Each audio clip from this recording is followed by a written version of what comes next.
Lights are off, y'all. It's horror game time. Strap in, dudes. We got a crazy one today. This Is Not Your House is a choose your own adventure kind of game with a unique horror twist. The premise, from what I know, has you playing Roger, a man whose house has been taken over by somebody and refuses to leave. This game has 10 different endings, and we're going to try to get them all in this video. Alright, let's get started. Roger always knew if he were attacked, it would happen on the walk from his car to his home. One thing that stands out already is the art style. It's very monochromatic. Never thought green and yellow could be so menacing. So he readied his house key before stepping out of the vehicle. Keeping it ready, as he walked to the trunk of his car, he hangs his groceries from his wrists, keeping his fingers free to open the front door without fumbling. As Roger makes his way to the porch, his eyes start darting between the house's corners. He's read about a young woman being ambushed in her driveway the week before. He tries to put it out of his mind by counting how many steps it takes him to reach the front door. Is he like a little OCD maybe? But he can't stop listening for the sound of someone rushing toward him. There is a gentle breeze and the white noise of distant traffic. Roger assures himself he is right to remain vigilant. It only takes a split second for someone to get the drop on you. Maybe not OCD, but definitely a little paranoid. Steady with the key now, smooth as fast. Roger keys slide in on the first try. I'm not even sure what I'm looking at right now. It won't turn. He removes his key and inspects it. It's engraved with a large H. Definitely the correct key. H for house, I guess. He tries the key again. Locked. Jammed. Broken, maybe? Roger takes a step away from the door, scans the area for suspicious persons. He sees no one. He releases his grasp on the key and leaves it in the lock. He drops his grocery bags on the porch. Hopefully he didn't have Frozens. He tries furiously to turn, pull, and push on the key and door handle every which way, without success. Roger hears something inside. A shadow passes by the window. Somebody in the house. Looks like someone's silhouette through the curtain. Roger pounds on the door. Open up this instant. The police are en route. The door unlocks from the inside. Homeowner. Wow. It's a big grin. Can I help you? You can start by getting out of my house. This house does not belong to you. Check the deed, lady. A deed is only a piece of paper. One that proves this house is my property. Personal property is a social construct. Those who inhabit a space own it. Let her have the house. Take your house back. Well, I'm not just going to let her have the house. Obviously, I'm going to take it back. I have a rotisserie chicken cooling off out here. I'll be eating it in my dining room before it's room temperature. The homeowner attempts to shut the door on Roger. Roger swiftly jams his foot between the door and its frame. Is that what Roger looks like? He presses his face into the gap his foot provides. So yeah, that's me. Okay, that's Roger. I don't think you heard me. Roger shoulders the door wide open. The homeowner is knocked back into the kitchen. You forgot your chicken.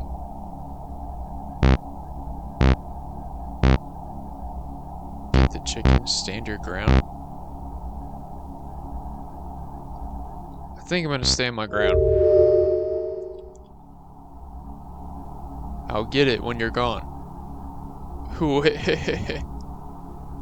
Is that her laughing? Be sure not to leave too often, Roger. I have a habit of roosting in untended places. What does that mean? Roger hears a car start up right outside. Is she taking my car? He looks out the window to see what's going on. The homeowner waves from the driver's seat of his car and disappears down the road. Yep. She took my car. It can't be. Roger rolls around. The homeowner is no longer in his kitchen. He proceeds to clear the house, room by room, until he's sure she's gone. Yeah, she's gone. She took off with the car. Roger spent the next few days gathering up every trace of the homeowner's presence and passed it on to the authorities. Doilies, table runners, oil drape runners, candles. How long was Roger at the grocery store for? She had the opportunity to move in all her stuff. It seemed like she lived there for years, leaving things in odd places only someone familiar with the space would.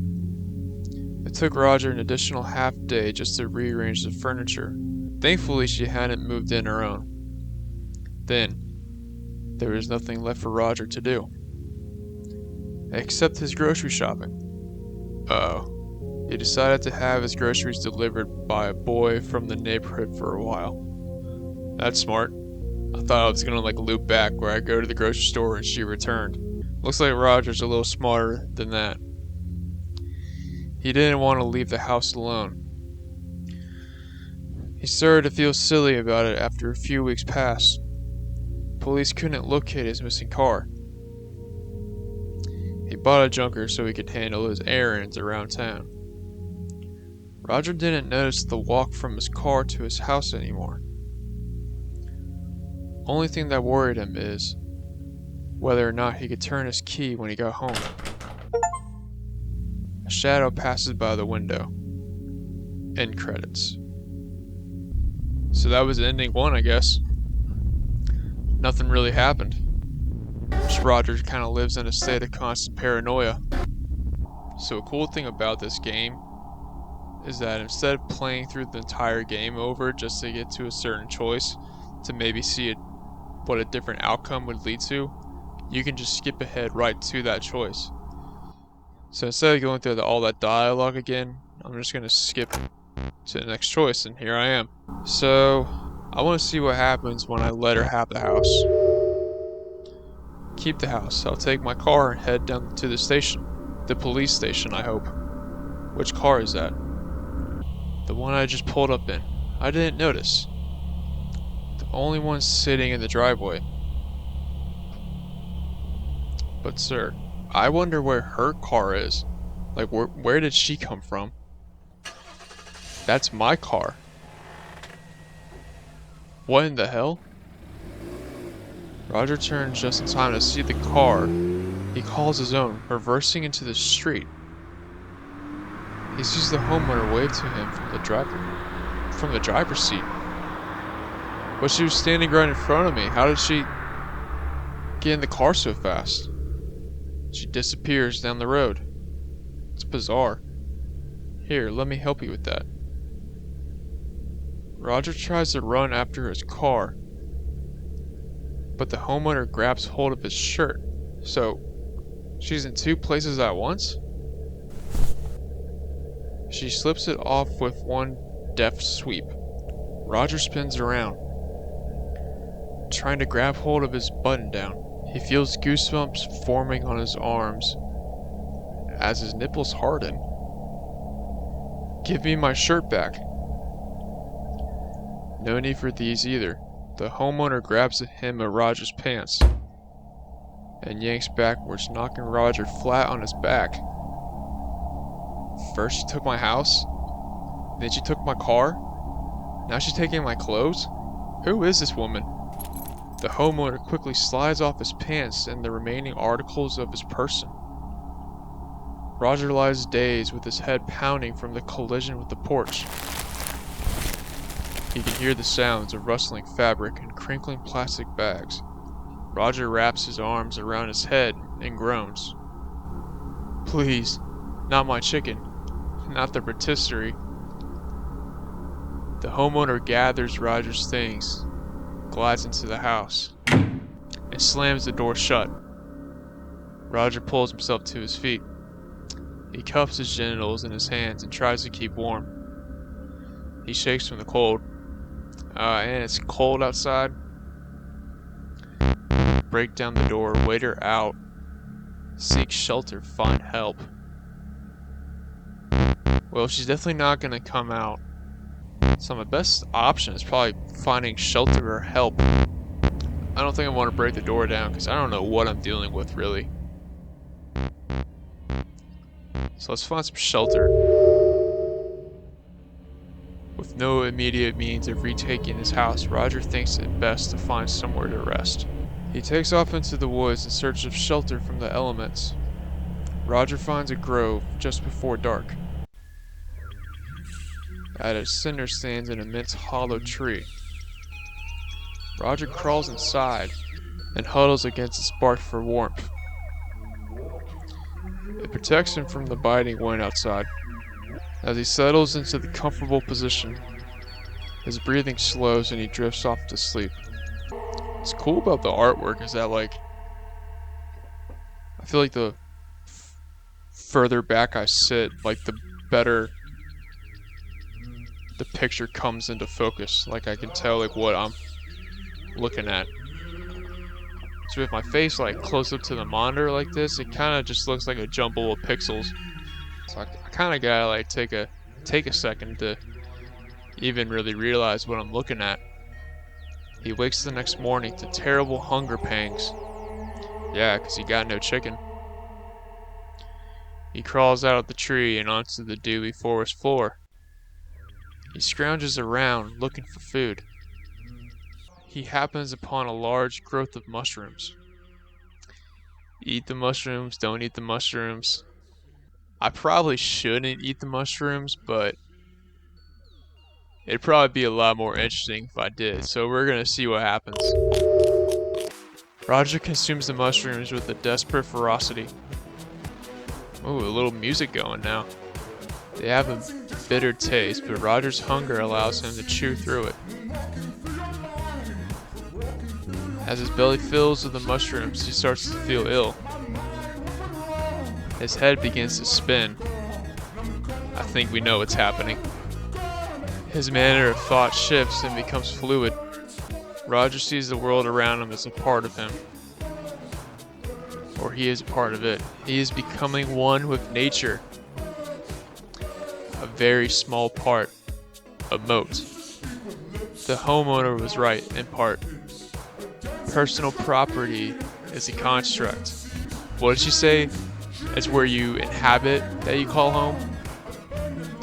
Habitation does not mean to ownership. Oh, that's what she said. He did not own the immense tree anymore after sleeping in it than he did before knowing of it. The moat merely landed on the tree. In the morning, it came upon some mushrooms and began thinking of the world before itself. Like, what am I looking at right now? I can't even tell. I'm trying to, like, lean back to see, but no, I can't even tell. It surrendered itself to the soil, to the cool damp, to the network, forsaking hunger, forsaking words. Oh, the music is saying words. That's what the song is saying. Words like Roger. And returning home. You die by becoming part of the fungal network. That's the ending I get. End credits. So I take a bunch of mushrooms and in my psychedelic excursion I'd bury myself in the soil. Interesting. Let's try to take the house back. I have a rotisserie chicken cooling off out here. I'll be eating it in my dining room. Okay, let's skip ahead. Let's get the chicken. Roger turns around to collect his groceries. He sees someone devouring his rotisserie chicken. The homeowner behind Roger grabs a paring knife. For the chicken, I hope. The homeowner clamps a hand over Roger's mouth and shoves a blade into his back. Oh no. A muffled gasp. The knife forces the air from Roger's lungs. He paws helplessly at the homeowner's arm. Roger's vision narrows and blurs. He tries to bite the homeowner and break free. I think we're a little past that now. Her hand remains firmly clamped over his mouth. He can taste the tang of her blood with the unexpected acidity. The homeowner gently lowers Roger to the floor. Roger tries to get up but grows weaker as blood pumps through his heart and out his back. The homeowner keeps him pinned to the floor and presses down to strain his breathing. Roger grows tired and slips away into a calm and reassuring dark. The homeowner's analog grabs the grocery bags and carries them inside. So they're gonna get the chicken. A lot of trouble this rotisserie chicken is causing. It sets the bags on the floor and steals a glance at Roger. Homeowner's analog. We have plenty to eat tonight. Does that mean they're gonna eat me? Poor Roger, man. There may even be enough to store in the freezer. We'll need to dress and quarter it to see how much there is. Now close the door. I won't tolerate a draft. The homeowner's analog grabs the door and throws it shut. You didn't get your chicken, but we're sustenance for others. That's the ending I get. The goings-on of the house, safeguarded from the eyes of prying neighbors by a door and some drapes. End credits. Alright. So we got 3 of 10 so far. I think I want to go back to the mushroom one, and now we're not going to eat the mushrooms. Roger wasn't sure if the mushrooms were poisonous or not. He didn't want to risk dying for a single breakfast. He let them be. But the fact remained, he was hungry. So does this mean I'm just going to die of hunger now? That'd be a pretty boring ending. He set out for the edge of the forest at a brisk pace, skulking through the tree line parallel to the roadway to hide his nakedness. As the forest thins, he ducks into alleys and hides behind garbage cans. He smells something on the breeze. It makes him salivate and clench his fists with an aggravated longing. Bright red. Something catches Roger's eye. It's bright red. Is it an Arby's? Fire station. Ah. I was way off. They might be able to help. Follow the scent of food. Go to the fire station. Let's go to the fire station. Reason compels Roger to stop at the fire station and seek assistance. He knocks on the front door. The man who answers seems unfazed by Roger's lack of dress. Sir, is it possible the station has some clothing it could lend me? Or some food to spare? Got plenty of both. Come in. Okay. Roger is given a baggy t-shirt with the monogram of a defunct company on it, accompanied by some ill-fitting pants. Hey, beggars can't be choosers, you know. He relaxes knowing he will not be charged for indecent exposure. Terry is in charge of lunch for the stations today. He's got a pot of chili going. Perfect. Some chili sounds wonderful right now. Might not be appetizing first thing in the morning, but it's what we got. I would appreciate some, thank you.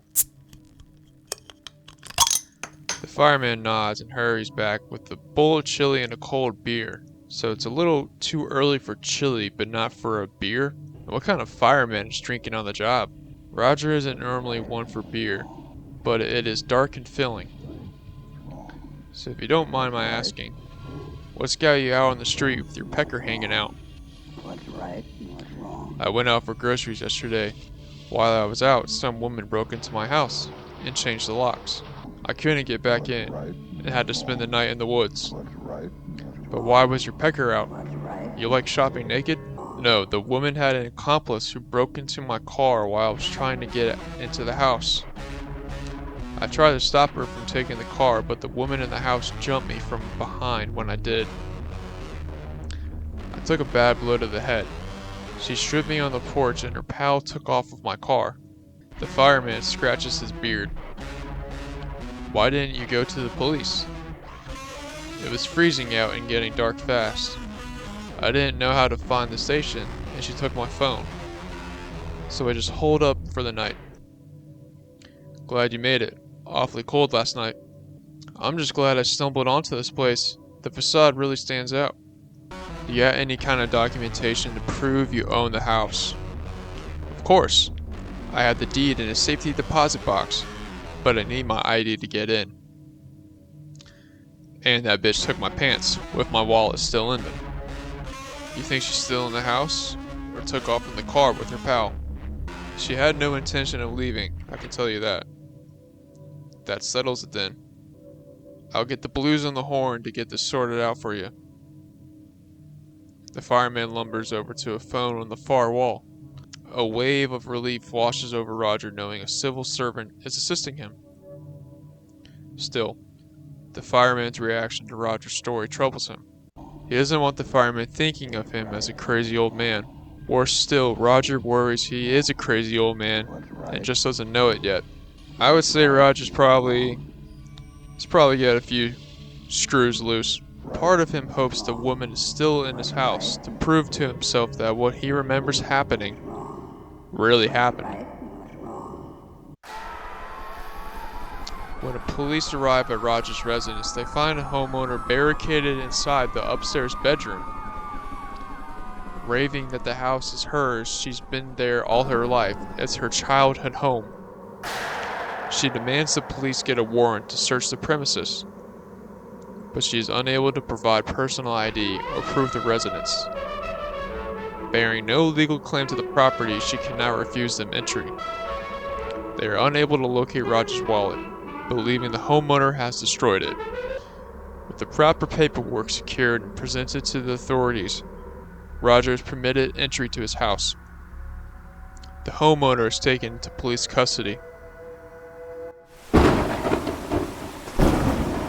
Roger spent the next several years checking in on the homeowner as she was transferred between a variety of state mental institutions.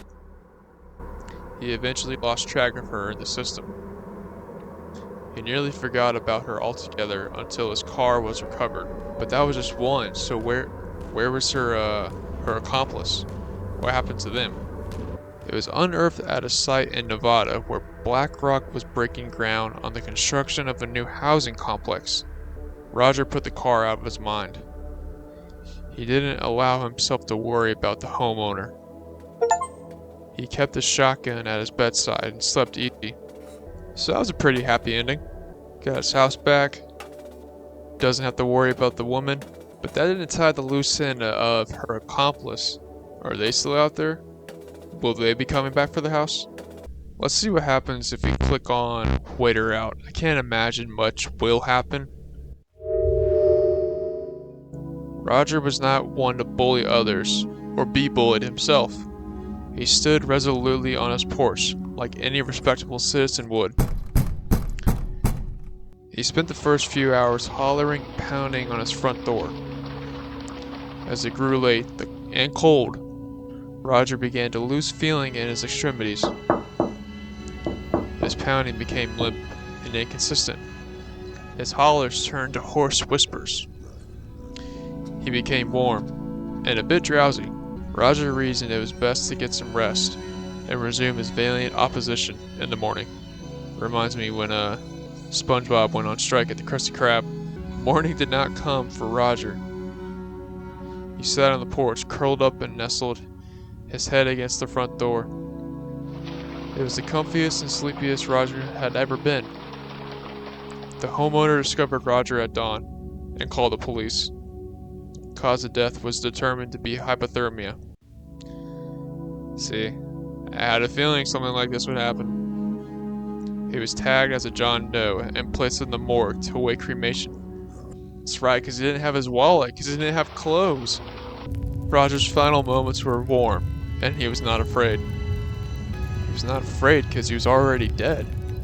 Okay, I had a feeling something like that would happen. Let's see what happens when we break the door down. Roger is a strong man, but not strong enough to break a door down with his bare feet. So instead, he takes a swing at the door's window. He feels something warm and slippery pour down his arm as he fumbles with the deadbolt. He manages to get a grip on the lock and slides it open. Roger opens the door and shuffles inside. He hears heavy footsteps from the floor above. The steps indicate the homeowner is headed for the stairs. Shit, had she found a shotgun?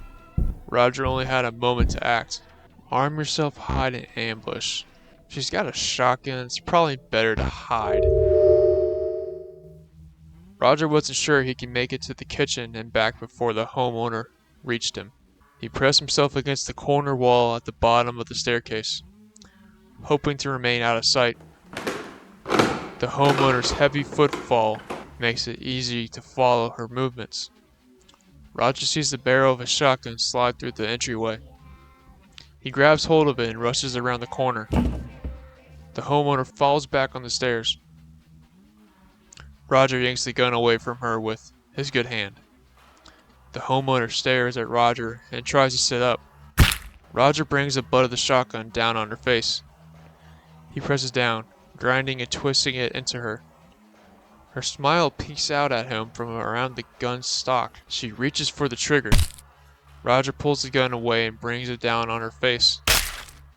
He does it again, and again, and again. Oh, little overkill much. I think you had the upper hand. Relentlessly fragmenting and distorting her features into a puddle. He was satisfied when he could no longer see her eyes. The police arrived shortly after. Well, now it's gonna look like you broke into the house and killed an innocent woman.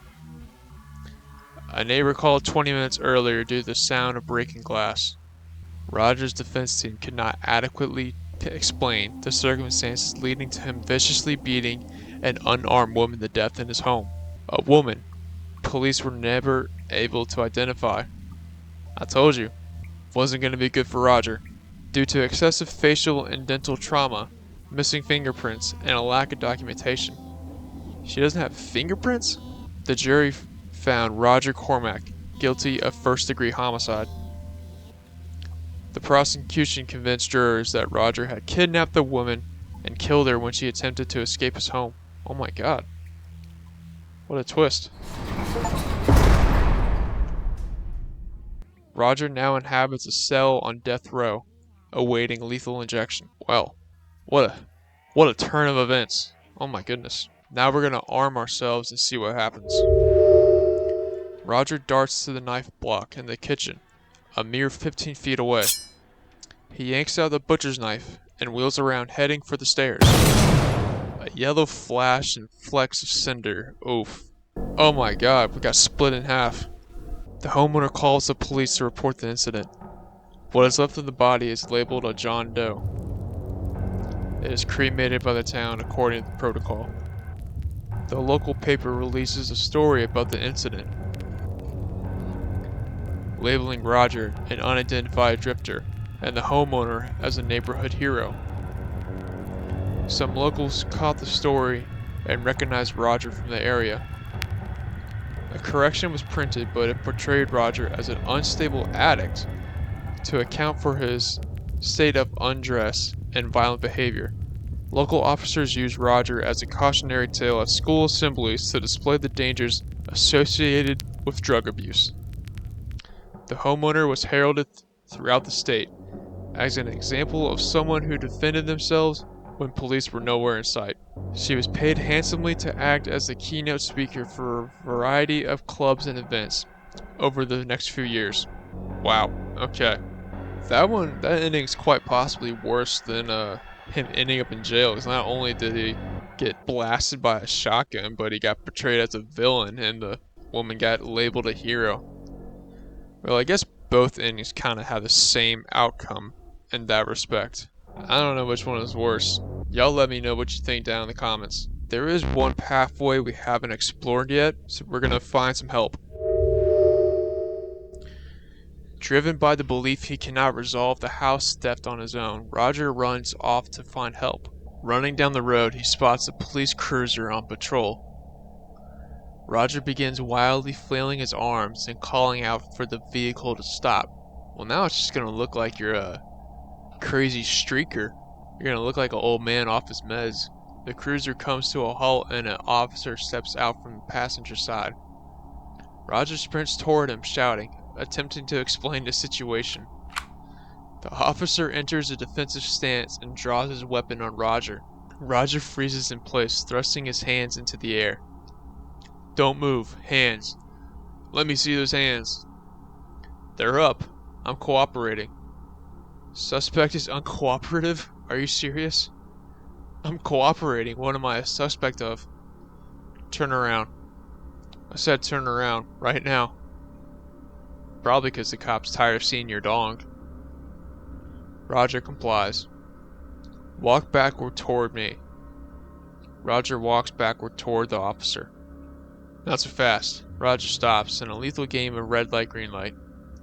If he's walking backwards, how fast can he be walking, really? Did I say stop? Roger does not speak, and he does not move. He does not want to alarm the officer. Come on, hurry up. Roger very slowly walks backward toward the officer. He is terrified of doing something that could be seen as threatening. That's it. The sound of the officer's thudding footsteps draw near to Roger. Roger hears cuffs being ready behind him. He feels the cold metal pressed against his wrist. The officer thrusts Roger against the hood of his car. Roger can feel the cuffs tightening further, cutting off circulation. I'm an old man. How tight do they need to be? Please, officer, I'm cooperating. The officer yanks Roger off the hood and steers him with the chain of his cuffs. The metal digs into Roger's wrists as he fails to anticipate the officer's movements. The officer pushes Roger into the back seat and slams the door. The officer quickly climbs into the front seat and jumps on the radio with dispatch. Roger's naked body wriggles against the leather in the back seat as he attempts to sit up. The officer brings his fist down on the car's dash. Keep it down back there. A few tears stream down Roger's face in the dark. This has to be probably the worst day for Roger. The tears make him feel ashamed, but he cannot suppress how angry and helpless he feels. Please, someone has broken into my house. Look, we're passing by it right now. Just pull over. The old someone stole my house routine. Save it for the judge, junkie. I'm not a junkie. I'm a senior citizen. And I need help. You don't see many elderly junkies, huh? What are you talking about? The officers sit in the total silence as they cruise toward the station. Roger sits back and tries not to exacerbate the situation further. Smart. So you're telling us that you went out shopping and returned home to find your locks were changed. That's right. Then I started pounding on the door and some strange woman answered. Strange? How? What do you mean she stole my house? Right. But what is it that made her strange to you? How calm she was about it all, acting like I was a perfect stranger and she belonged there. The officers glance at one another. So you found your locks changed and a strangely calm and comfortable woman at the door. Yes, but she was in my car as well. So she left your house? No, she was in the house, and I turned around and saw her driving away in my car at the same time. A pair of twins, maybe. We still haven't figured out what that's all about. Like, are they twins, or are they some kind of, like, entity or something? They were her, in the car and the house, all at once. So what happened to your clothes? She took them, right there in the Porsche. When I turned to see the car taken off, she slipped my shirt off, without you even asking. The officers snicker as they share a look. It's not funny, I was assaulted. Sir, if a woman came up to me with a smile and asked for my clothes, I wouldn't report her. She knocked me down and ripped my clothes off. Alright, sir, how much have you had to drink this evening? First you're calling me a junkie, now you're asking me about drinking. Not a drop. So you're telling me you tried to get into someone else's house in a confused state. Thought you saw two of the same person and wandered the streets naked. But you haven't had anything to drink. That's not what I said. This isn't how it happened. You've already given your statement. All I need to know is how much you were drinking. Confess to drunkenness, insist you're sober. Well, I haven't been drinking, so I'm not gonna say I'm drunk. I was not drinking. It's true what I said. Every word of it. Put a note on the subject is not cooperating, and we haven't been able to positively identify him. My name is Roger Cormack. I've already told you that. Sir, you'll be transferred to a new facility in the morning. You can explain the situation to them. What kind of facility? The kind that has the resources necessary to help someone like you. Roger spent the remainder of his life being shuttled between state mental institutions. So it's like the ending we got earlier, but now the roles are reversed. None were able to properly identify what ailed him. Without a diagnosis and treatment plan in place, they were unable to release him. Wow. So he just gets stuck in there. He raved about the woman who stole his house and his car. The staff learned to tune out his ravings as they did with all the other patients, content to consider his ramblings those of a madman. Unspecific nonsense that you can hear pressing your ear to any patient's cell door. Not a lot of these endings turn out well for poor old Roger. So now we're back here. We're gonna confess to drunkenness and see what happens. Roger hangs his head in his hands. You're right, officer. I've had a few too many tonight. I don't know what I'm saying. It's alright, old timer. Just be glad it's not dementia. Well, you can spend the night in the drunk tank and we'll release you in the morning. Roger spent the last few hours of the evening resting on his cell bench. It was rigid and uncomfortable. Roger had learned to deal with discomfort in the service. Oh, he's an old veteran. True to his word, the officers released Roger first thing in the morning. Roger received a pair of sweatpants from the Lost and Found to replace his jumpsuit. He had no phone or wallet and had no idea what direction his house was in. He'd never been downtown and didn't know how to find his way out. He focused on finding shelter and food. He spent each day meeting his fundamental needs. Most passerbys refused to look at him. The rest were too frightened by his appearance to speak with him. Everyone kept a safe distance from him. He faded into the crowds and entirely out of memory. So Roger just becomes a homeless man? That's sad. So that was ending number 9. We only have one more to go. And I think that goes back to when I had the option of going to the fire station. And now we're going to follow the scent of food. Roger's hunger takes hold of him. It demands satisfaction. So he follows the scent in the air. He finds his way to the nearby Ultra store. Is that like a Walmart, I guess? The welcomer at the door barely notices him. Distracted by a handheld gaming device, Roger wanders the vacant halls of the store until he finds men's clothing. He grabs a simple outfit, a pair of socks, and some sneakers. Then he heads straight for the ready-made meals by the self-checkout. Piping hot pizzas for breakfast. Roger grabs one of those boxes and takes a seat on the floor in front of the display. We've all been there. Don't lie. He uses the box as a plate and chows down on the warm treat. Pizza for breakfast? We've been there too. A bit sleepy but satisfied, Roger takes a moment to think. With some warm clothes and a full stomach, the answer strikes him almost immediately. Roger shuffles out of the store, leaving discarded pizza boxes and tags in his wake. He makes his way to the ATM outside the store's entrance. Roger reads the display and looks down. He sees the ATM's orifice. What kind of ATM has an orifice like that? He slides his arm inside. It is cold, pulsating. I thought we didn't take the mushrooms. Now he's just reaching his hand inside a ATM, like it's a Cronenberg movie or something. He looks up at the display. His fingers grope around the inside of the orifice for the keypad. Roger feels the raised shape of the numbers on the keys. He pokes his pen into the pad. The ATM produces his funds. Roger pays for the clothes and the pizza while checking out some additional supplies. Roger had never committed a criminal act. He was distressed to discover how easy it was. At his own house, in broad daylight. No one paid any attention as he hooked a hose up to the gas tank outside the house. No one batted an eye when he broke the kitchen window, or ran the gas tank's hose through it.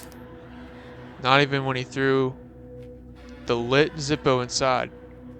The neighborhood only took notice when they heard the result. So he just blew up his house because he couldn't get it back? The fire department was first to arrive on the scene. Roger was impressed by their response time.